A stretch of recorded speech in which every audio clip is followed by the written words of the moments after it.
नमस्कार साथियों, मैं मुकेश परिहार यूथ एकेडमी के यूट्यूब चैनल पर आपका हार्दिक अभिनंदन करता हूं, स्वागत करता हूं। बाल विकास की अवधारणा में उसका अधिगम से संबंधित में हम क्लास नंबर 4 में कुछ चीज़ें पढ़ चुके हैं। क्या क्या चीज़ें पढ़ चुके हैं उसको हम रिवाइज करते हैं, उसके बाद हम आगे बढ़ते हैं। देखिए, हमने सबसे पहले बाल मनोविज्ञान में छोटे छोटे बालकों के व्यवहार का अध्ययन किया जाता है। गर्भावस्था से लगाकर किशोरावस्था तक अध्ययन किया जाता है, यानी 0 से लगाकर 18 वर्ष तक के लिए अध्ययन किया जाता है। उसके बाद में हमने पढ़ा था बाल मनोविज्ञान के कुछ क्रम के बारे में, जिसमें सबसे पहले बर्क आए थे, जिन्होंने बाल मनोविज्ञान को परिभाषित किया। पेस्टोलॉजी ने इसका वैज्ञानिक अध्ययन किया अपने पुत्र पे, और उसके बाद स्टैनली हॉल ने जिसका सुव्यवस्थित सभी क्रम अवस्थाओं का क्रमबद्ध, व्यवस्थित और वैज्ञानिक अध्ययन करने के कारण इन्हें बाल मनोविज्ञान का जनक कहा गया। क्रो ने कहा है कि 20वीं सदी बालकों के सदी है। और उसके बाद हरलोक ने यहाँ पर जो कथन कहे उनके बारे में बड़े इंपॉर्टेंट है कि वो अनुसंधान पर बल देता है, स्वरूप, व्यवहार और रुचियों के उद्देश्य के आधार पर। ठीक है, और यह परिवर्तन व्यक्तिगत या सार्वभौमिक, इसका अध्ययन भी इसमें किया जाता है। ये यहाँ पे 4 इसके मनोवैज्ञानिक थे जो बाल विकास के क्रम को दर्शाते। उसके बाद हमने बाल विकास के उद्देश्यों के बारे में पढ़ा, जिनका ज्ञान अभिभावक और शिक्षकों को होना चाहिए, और ये हमने सारी चीज़ें पढ़ी। और उसके बाद हम बाल विकास के क्षेत्र के बारे में पढ़ते हैं। देखिए, बाल विकास के उद्देश्य यहाँ पे पढ़ लिए। उसके बाद पढ़ते हैं हम बाल विकास के क्षेत्र के बारे में। तो बाल विकास के क्षेत्र जो होते हैं, शारीरिक विकास, मानसिक विकास, संवेगात्मक विकास, सामाजिक विकास, चारित्रिक विकास, भाषाई विकास, सृजनात्मक विकास और नैसर्गिक विकास या सौंदर्य संबंधी विकास, इन विकासों के बारे में आपने पढ़ लिया था। अब इससे बारे में हम आगे चलते हैं। देखिए, जितने भी विकास होते हैं, अब यहाँ पे 2 शब्द आते हैं। एक तो होता है अभिवृद्धि और एक और होता है विकास। अभिवृद्धि का मतलब होता है ग्रोथ और विकास का मतलब होता है डेवलपमेंट। जब हम विकास की बात करते हैं तो उसमें सारे विकास आ जाते हैं। मानसिक विकास, संवेगात्मक विकास, सामाजिक विकास, चारित्रिक विकास, भाषाई विकास, सृजनात्मक विकास, सौंदर्य संबंधी विकास, ये सारे विकास होते हैं। और जब हम ग्रोथ की बात करते हैं या अभिवृद्धि की बात करते हैं तो उसमें केवल शारीरिक विकास ही शामिल होता है। तो इस अभिवृद्धि और विकास में अंतर क्या होता है, उस अंतर को हम पढ़ेंगे। अभिवृद्धि, जनरली अभिवृद्धि और विकास में अंतर के बारे में अगर हम पढ़ें तो सबसे पहले अभिवृद्धि जो होती है, ग्रोथ होती है, और विकास। अब इन दोनों टर्मों को पहले, इनके सारे बिंदुओं की में अध्ययन करने के पहले हम इनके सारे जो पॉइंट है उसके बारे में अध्ययन कर लेते हैं। देखिए, पहला पॉइंट है, अभिवृद्धि शब्द का प्रयोग शरीर और उसके अंगों के भार और आकार में वृद्धि है। यानी अभिवृद्धि जो होती है वो शारीरिक आकार में होती है। शारीरिक आकार मतलब होता है शरीर और उसके अंग जो होते हैं उसमें भार में, यानी वजन में, और आकार में, जैसे हाथ उसका छोटा है, थोड़े दिन बाद बड़ा हो गया, उसका जो लंबाई है वो छोटी है, थोड़ी और बड़ी हो गई। तो ये भार और आकार में, यानी केवल और भार और आकार में अभिवृद्धि को दर्शाया जाता है। यानी अभिवृद्धि का काम क्या होता है, भार और आकार। ठीक। और यहीं पर विकास की बात की जाए तो विकास की प्रक्रिया से तात्पर्य बालक में स्नेह उत्पन्न होने वाले सभी प्रकार के परिवर्तन हो। यानी उसका जो सामाजिक विकास है, मानसिक विकास है, जो जनरली हम देख नहीं सकते। भाई, बच्चे में सामाजिक विकास हो रहा है तो कितना विकास हो गया, 1 किलो सामाजिक विकास हो गया, 2 किलो सामाजिक विकास हो गया, ऐसा विकास तो नहीं होता है ना। तो इस प्रकार से ये स्नेह जो होता है और धीरे धीरे जो होता है, और धीरे धीरे इस प्रकार से होता है जो हमें दिखाई नहीं देता है, इस प्रकार के परिवर्तन विकास के श्रेणी में आते हैं। ठीक है, तो यहाँ पर अपनों ने इनको पढ़ा। अब इसके बस बिंदुवार लेते हैं अपन। बिंदु, पहला बिंदु, यानी अभिवृद्धि जो होती है, लंबाई, चौड़ाई और भार। यानी अभिवृद्धि जो होती है उसमें लंबाई होती है, चौड़ाई होती है और भार होता है। इन तीनों के संदर्भ में होता है। इसका मतलब होता है यहाँ पर ये जो टर्म होता है ये संकीर्ण होता है, क्योंकि इसमें 3 चीज़ ली जाती है। उसी प्रकार से अगर हम बात करें इसकी विकास की तो इसमें सारे होते हैं। यानी इसमें सामाजिक विकास, संवेगात्मक विकास, भाषाई विकास, चारित्रिक विकास, नैतिक विकास, ये सारे विकासों का अध्ययन किया जाता है। इसलिए ये टर्म क्या होती है, व्यापक होती है। ठीक है, अब हम चलते हैं अगला जो हमारे पास है, निश्चित समय पर होता है। भाई, चीज़ें होती है अभिवृद्धि जो हड्डियों में जो होता है विकास, जैसे शुरुआत में आपकी हड्डियाँ 350 है, उसके बाद फिर कम हो, थोड़ी बढ़ गई, उसके बाद 206 हो गई, तो कुल हड्डियाँ कितनी होगी, 206 हो गई, तो नहीं हो। परंतु विकास जो होता है वो जीवन पर्यंत चलने वाली प्रक्रिया है। यानी आपकी लंबाई एक बार बढ़ गई तो क्या बढ़ती रहेगी, क्या नहीं बढ़ती रहेगी। आपका भार जो एक बार हो गया, बस वही, मतलब कुल मिला के जो होता है वो एक निश्चित समय होता है अभिवृद्धि का। पर विकास जीवन पर्यंत चलने वाली प्रक्रिया होती है। अगर आपके सोचने की क्षमता, आपके भाषा का विकास, आपके नैसर्गिक विकास, आपके कैरेक्टर डेवलपमेंट, ये सभी जो चीज़ें होती है वो जीवन पर्यंत चलने वाली प्रक्रिया होती है। इसलिए विकास जो होता है जीवन पर्यंत चलता है। तीसरा है, इसमें लंबाई, चौड़ाई व भार में वृद्धि होती है, और यहाँ पे कार्य क्षमता में वृद्धि या विकास के संदर्भ में इसको लिया जाता है। इसमें परिमात्रात्मक या संख्या होती है। संख्या मतलब होता है जिसका वजन जैसे कि 60 किलो है इसकी जो लंबाई है ये 6 फीट है, 3 फीट है, 6 फीट है, 3 फीट है, इस प्रकार से। पर यहाँ पर जो होता है परिमाणात्मक के साथ गुणात्मक भी होता है। गुणात्मक गुण के रूप में अध्ययन किया जाता है। अब गुण के रूप में मतलब होता है उसमें मानसिक गुण बहुत अच्छे हैं। अब मानसिक गुण अच्छे हैं तो वो क्या को नाप सकते हैं क्या? नहीं। तो इसमें गुणात्मक अध्ययन किया जाता है। अभिवृद्धि में विकास निहित होता है, यानी अभिवृद्धि जो होती है उसके साथ विकास अपने आप होता है। इसमें आप कैसे करेंगे, देखो ध्यान से सुनना, इसको इस टर्म को बड़ा शानदार समझिए। अभिवृद्धि में विकास निहित होता है, इसका मतलब होता है अगर बच्चे की अभिवृद्धि हो रही है तो विकास उसमें होता ही होता है। विकास निहित होता है, इसका मतलब होता है जैसे कि थोड़ी देर के लिए कि आदमी की उम्र बढ़ रही है, अभिवृद्धि हो रही है। अब उम्र बढ़ने के साथ साथ उसके अंदर भाषाई विकास, उसमें सामाजिक विकास, मानसिक विकास अपने आप आते जाएंगे। ठीक है, अभिवृद्धि में विकास निहित होता है, होता ही है। आपने देखा लगभग 99% बहुत सारे बच्चों में ऐसे होते हैं जो मंद बुद्धि के बच्चे होते हैं, उसमें अभिवृद्धि होने के साथ साथ कुछ विकास नहीं होता। तो अभिवृद्धि में विकास होता है, पर विकास में अभिवृद्धि निहित अभिवृद्धि विकास निहित नहीं होता है। देखो पहला जो प्रश्न है उसमें थोड़ा सा ध्यान से सुनेंगे, पहले हमने थोड़ा सा गलत समझ लिया, इसको फिर से देखिए। अभिवृद्धि जो होती है उसमें विकास निहित नहीं होता है, इसका मतलब क्या हो, इसको एक बार और थोड़ा समझते हैं, थोड़ा सा सॉरी उसके लिए। अभिवृद्धि हो रही है, अभिवृद्धि में विकास निहित नहीं होता है, यानी अभिवृद्धि हो रही है, जैसे कि उसकी उम्र बढ़ गई है, उसमें विकास निहित नहीं होता है। यानी इसका मतलब होता है केवल उसकी उम्र बढ़ने से, केवल उसकी लंबाई बढ़ने से, केवल उसके शारीरिक विकास होने से उसमें क्या सामाजिक विकास, मानसिक विकास, संवेगात्मक विकास होगा ही, ये कोई गारंटी नहीं है। कई सारे बच्चे ऐसे होते हैं जो बहुत बड़े हो जाते हैं, उसके बाद भी उनमें सामाजिक और संवेदनात्मक विकास नहीं होते। विकास में अभिवृद्धि निहित होती है, यानी आदमी का सामाजिक विकास हो रहा है, उसका संवेगात्मक विकास हो रहा है, तो ये बात तय है कि उसमें क्या हो रहा है, शारीरिक विकास भी अच्छा होगा। ध्यान रखिएगा, जिस बच्चे जो भाषा अच्छी होती है, जिसका भाषाई विकास अच्छा होता है, तो उसकी लंबाई भी बहुत जल्दी बढ़ जाती है। अपन बोलते हैं जिस प्रकार से किसी बच्चे की दिमाग अच्छा चलता है, तो उसकी जो शारीरिक लंबाई, उसकी जो ऊंचाई है, उसका भार है, वो भी अच्छा होता है। यानी कहीं ना कहीं विकास के जितने भी आयाम हैं उनको अगर कोई व्यक्ति पूरा कर रहा है, इसका मतलब होता है उसकी अभिवृद्धि भी निश्चित होती जाएगी। पर अभिवृद्धि के साथ साथ विकास होगा, ये हो भी सकता है और नहीं भी हो सकता है, इसलिए निहित नहीं होता। ठीक है, यहाँ पे टर्म समझ में आया, बहुत प्यारी टर्म है। ये केवल बाह्य स्वरूप के बारे में बात करता है, यानी जैसे कि उसके हाथ की लंबाई बढ़ गई, छोटी घट गई, उसके जो लंबाई है वो बढ़ गई, घट गई, उसका भार में वृद्धि या घट गई, उस प्रकार से यहाँ पे बाह्य स्वरूप। और ये आंतरिक या बाह्य दोनों प्रकार के पक्षों का वर्णन करता है। ये केवल शारीरिक पक्ष का वर्णन करता है, और ये शारीरिक अलावा सभी पक्षों का। अभी इसके पहले पक्ष पढ़े अपनों ने, सामाजिक विकास, शारीरिक विकास, संवेगात्मक विकास। तो जो शारीरिक पक्ष होता है वो ग्रोथ की श्रेणी में आता है, और बचे हुए जितने भी स्कोप है या श्रेणी है वो सभी विकास के अंतर्गत आती है। ये एक पक्षी होता है क्योंकि शारीरिक पक्ष का ही वर्णन करता है, और ये बहुपक्षी होता है क्योंकि इसमें सामाजिक के साथ शारीरिक के साथ साथ मानसिक भी होता है, सामाजिक भी होता है, संवेगात्मक होता है, आपका भाषाई विकास होता है, नैसर्गिक विकास होता है, इस प्रकार के विकास भी होते हैं। इसको मापा व तोला जा सकता है, इसका सीधे मापन नहीं किया जा सकता है। भाई कैसे, उसको बुद्धि है, बुद्धि भी वैसे भी IQ आजकल नाप सकते हैं, पर फिर भी इसका सीधे मापन नहीं किया जा सकता, इसका डायरेक्ट एग्जैक्ट मापन नहीं किया जा सकता है। पर इसका एग्जैक्ट, जैसे कि यहाँ पे वृद्धि का इसकी 60 किलो वजन है, इसका 50 किलो वजन है, तो अभिवृद्धि को किया जा सकता है, इसका सीधे मापन नहीं किया जा सकता। ठीक है, अभिवृद्धि और विकास, परंतु सही ढंग से देखा जाए तो पूरे वर्णन करने के बाद हम देखते हैं अभिवृद्धि एवं विकास एक दूसरे के क्या होते हैं, पूरक होते हैं।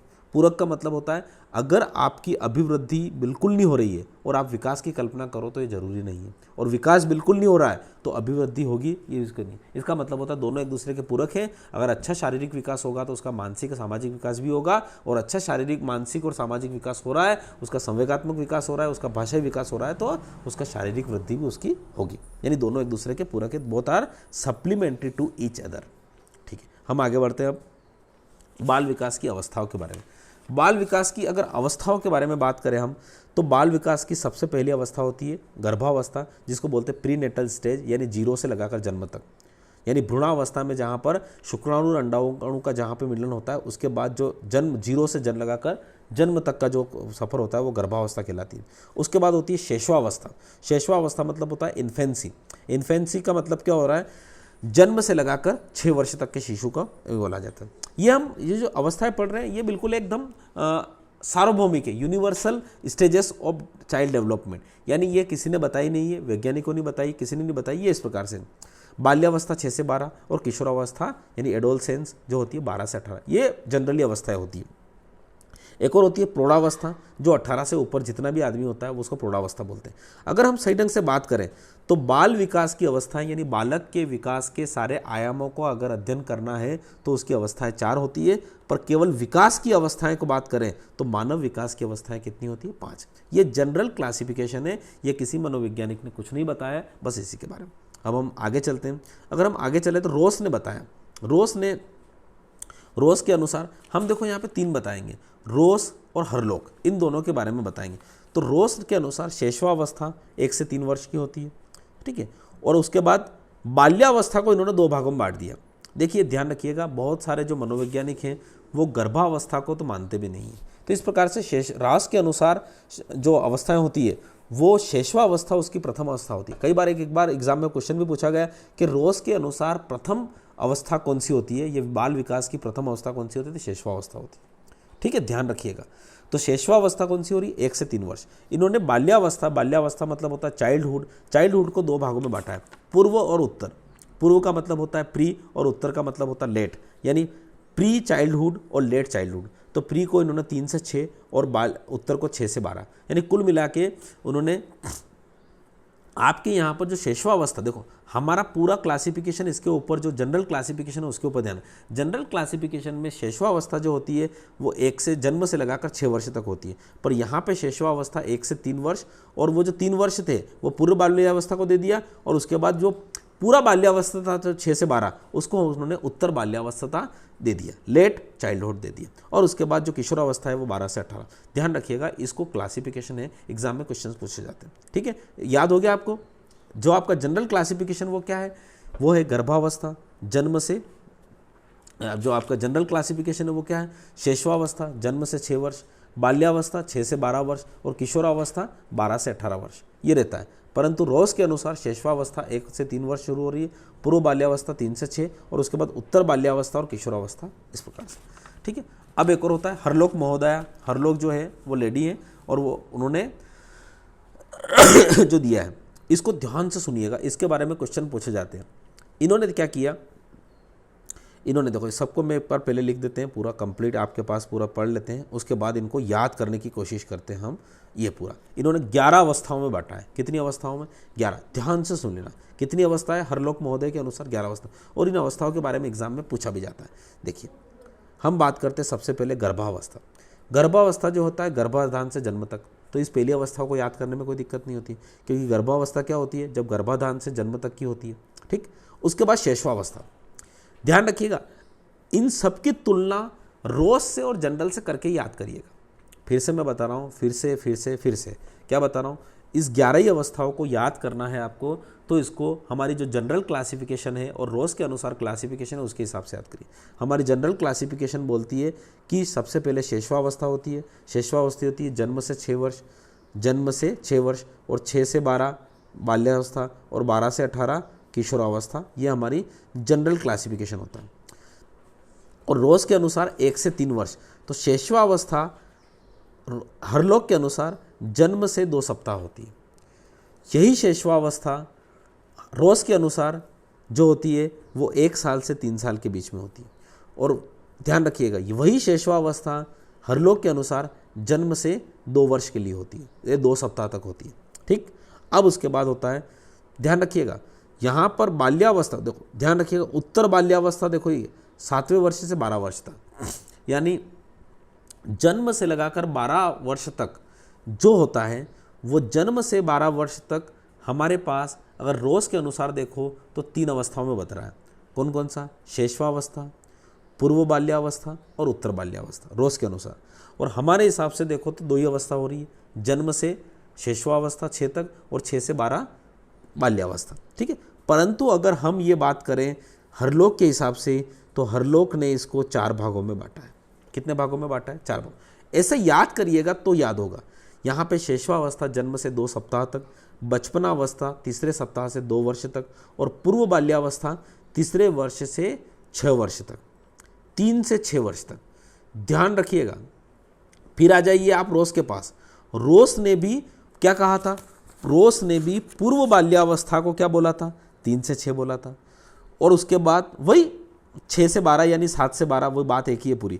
उत्तर बाल्यावस्था को रोस ने भी 6 से 12 बोला था। इसका मतलब होता है पूर्व बाल्यावस्था और उत्तर बाल्यावस्था ये रोस के अनुसार ही है। बस जो जन्म से लगाकर 3 वर्ष तक का जो कॉलम था, किसका जो रोस का, उसको इसको ने 2 भागों में बांट दिया। जन्म से 2 सप्ताह तक और उसके बाद तीसरे सप्ताह से 2 वर्ष तक। याद हो गया? यहाँ तक मैं आशा करता हूँ। और एग्जाम में ध्यान रखिएगा, क्वेश्चन केवल इन्हीं के बारे में पूछा जाता है। ये वय संधि और इसके बारे में क्वेश्चन आज तक नहीं पूछे गए। तो हमेशा ध्यान रखिएगा, वो यही पूछता है कि शैशवावस्था जो होती है, और इनके इंग्लिश नाम भी आप याद रखिएगा, क्योंकि एग्जाम में इंग्लिश नाम आपको बहुत इंपॉर्टेंट रहते हैं। हिंदी के पर्यायवाची बहुत ज़्यादा होते हैं, उसके कारण आपको कभी भी कन्फ्यूजन हो सकता है। तो देखिए, वो पूछता है कि शैशवावस्था हरलोक के अनुसार क्या है? तो हरलोक के अनुसार है जन्म से 2 सप्ताह।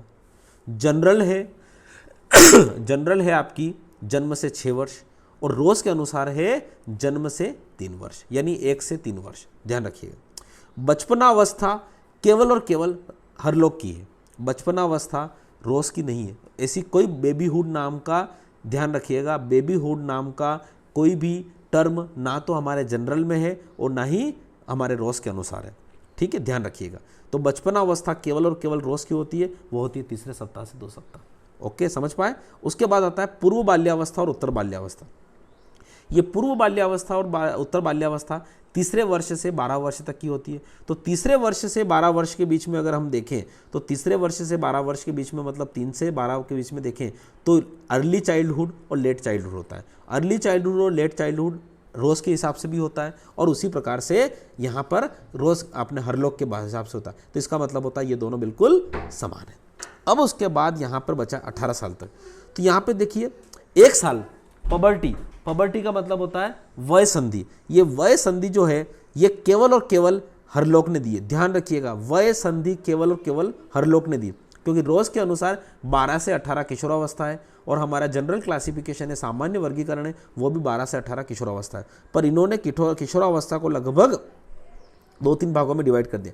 तो वय संधि मतलब पबर्टी, पबर्टी केवल 1 साल की है, और वहाँ पे 1 साल वो 12 से लगाकर 14 या 13 से लगाकर 14, इस प्रकार से क्लासिफिकेशन किया गया है। इसमें कोई कन्फ्यूजन नहीं होना चाहिए। 12 से 13 बोल सकते हैं या 12 से 14 भी बोल सकते हैं आप वय संधि। और उसने किशोरावस्था को बांटा है 2 भागों में, पूर्व किशोरावस्था और उत्तर किशोरावस्था। 13 से लगाकर 17 तक पूर्व किशोरावस्था, यानी पूर्व किशोरावस्था ही हमारे हिसाब से, ध्यान रखिएगा, रोज के अनुसार और जनरल के अनुसार जो किशोरावस्था होती है 1 साल होती है, पर उसी किशोरावस्था को हर लोग जो बोलता है वो पूर्व किशोरावस्था बोलता है। क्या बोलता है?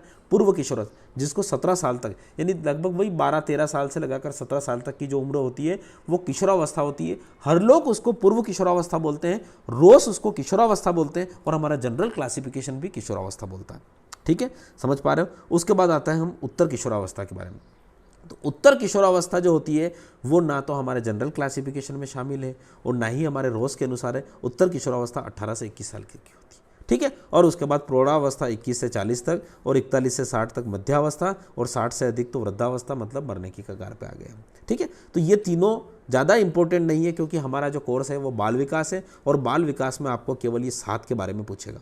ध्यान रखिएगा। हाँ, ये जरूर पूछ सकता है कि हरलोक के अनुसार बालक के विकास की कितनी अवस्थाएं होती है, या बाल विकास की नहीं, ध्यान रखिएगा, हरलोक के अनुसार मानव विकास की अवस्थाएं कितनी होती है, तो वो होती है 11। रोज के अनुसार होती है 4, रोज के अनुसार कितनी, और हमारी जनरल क्लासिफिकेशन भी 4 बोलती है। ठीक है, समझ पाए? तो मुझे आशा है कि मैं यहाँ पे आपको समझा पाए। समझा नहीं, ध्यान रखिएगा, किताबों में लिखा है, सब कुछ लिखा है। मेरा उद्देश्य यहाँ पर केवल आपको याद करवाना है। अगर आंखें बंद करके आप जनरल क्लासिफिकेशन, रोज का क्लासिफिकेशन और हरलोक का क्लासिफिकेशन अगर आप याद रख लेते हैं, बिना देखा देख लिख लेते हैं, तो यही मेरा पढ़ाना सफल हो जाता है। ठीक है, हम आगे बढ़ते हैं। अब यहाँ पर ये हमारी स्लाइड खत्म हो चुकी है। तो हमने यहाँ पर केवल क्या पढ़ा, देखिए मैं आपको बाल विकास की अवस्थाओं के बारे में पढ़ा, यहाँ पे हम पढ़ रहे थे। तो हमने जो हमारा क्लासिफिकेशन अभी पढ़ा है वो पढ़ा है बाल विकास के उद्देश्य क्या क्या हैं, बाल विकास के उद्देश्य के बाद बाल विकास के आयाम क्या हैं या क्षेत्र क्या हैं उनके बारे में पढ़ा, और उसके बाद पढ़ा हमने वृद्धि और विकास में अंतर, और उसके बाद पढ़ा हमने बाल विकास की अवस्थाएं, जो अवस्थाएं थी हमारी कौन सी, जनरल क्लासिफिकेशन रोज़ के हिसाब से और हर लोग के हिसाब से। आशा करता हूं कि ये बाल विकास की जो अवधारणा है आपको समझ में पाएगी। अब बाल विकास की जो अवधारणा है, शिशु के जन्म की जो अवस्था को हम जो अवस्थाएं होती है वो होती है गर्भावस्था, शैशवावस्था, बाल्यावस्था और किशोरावस्था। इन चारों अवस्थाओं को हम पढ़ेंगे। तो इस चारों अवस्थाओं में जो गर्भावस्था होती है वो बहुत ही बिल्कुल एकदम छोटी अवस्था होती है, उसमें कहीं कोई दिक्कत नहीं, ज़्यादा क्वेश्चंस उसमें बारे में पूछा जाता है। ज़्यादा क्वेश्चन जो हमारे पूछे जाते हैं वो क्वेश्चन पूछे जाते हैं हमारे पास बाल्यावस्था, शैशवावस्था, बाल्यावस्था और किशोरावस्था। इन शैशवावस्था और बाल्या, तो अब हम जो स्लाइड पढ़ेंगे उसमें सबसे पहले आएगी गर्भावस्था, उसके बाद आएगी शैशवावस्था, और उन शैशवावस्था में शारीरिक विकास, मानसिक विकास, सामाजिक विकास, संवेगात्मक विकास हम पढ़ेंगे। उसी प्रकार से हम बाल्यावस्था में बाल विकास में हम पढ़ेंगे बाल्यावस्था में, और उसी प्रकार से हम किशोरावस्था में पढ़ेंगे सामाजिक विकास, शारीरिक विकास और संवेगात्मक विकास। तो अब हम जो वीडियो लेके आएंगे वो उसमें सबसे पहले गर्भावस्था रहेगी, एक लेक्चर उसका रहेगा, फिर शैशवावस्था का, फिर बाल्यावस्था का और फिर किशोरावस्था का। ठीक है, तो ये वीडियो आपको किस प्रकार से लग रहे हैं, कहीं कोई सुधार की जरूरत हो आप अपने ध्यान रखिएगा। जब भी इनको लेक्चर को देखें कॉपी पेन लेके बैठिएगा, और आपको अच्छा लगे तो लाइक करिए, शेयर करिए और सब्सक्राइब करिए। ठीक है, आपका बहुत बहुत धन्यवाद। Thank you so much. जय हिंद, जय भारत।